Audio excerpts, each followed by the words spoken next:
Αυτός είναι ο μεγαλύτερος γυμναστικός σύλλογος στη Λάρισα. Και δεν το λέμε τυχαία. Η Γυμναστική Ένωση Λάρισσας, ή αλλιώς ΓΕΛ, έχει γράψει ιστορία στο χώρο της γυμναστικής από το 1990. Και δεν είναι απλώς άλλος ένας σύλλογος, είναι το σημείο όπου ξεκινάνε πρωταθλήτριες. Ρυθμική, ενόργανη και αισθητική ομαδική. Με αθλήτριες που φτάνουν μέχρι Ολυμπιακούς, η ΓΕΛ κάνει τη διαφορά.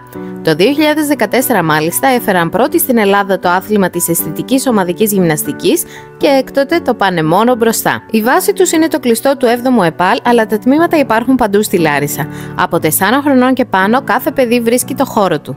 Με παιχνίδι, χορό, τεχνική και πολλή αγάπη για τη γυμναστική. Ακαδημίες, προαγωνιστικά, αγωνιστικά και μπαλέτο για extra skills. Και ναι, οι εγγραφές ξεκινάνε Σεπτέμβριο, αλλά η πόρτα είναι ανοιχτή όλο το χρόνο. Μπροστάριδες της νέας γενιάς, η Μυρτώ Κασκαμπά, πανελλήνια πρωταθλήτρια και επίλεκτη της Εθνικής, είναι η απόδειξη πως η σκληρή δουλειά εδώ πιάνει τόπο. 30+ χρόνια, ένα όραμα. Να βοηθούν τα παιδιά να ονειρεύονται, να προσπαθούν και να πετυχαίνουν.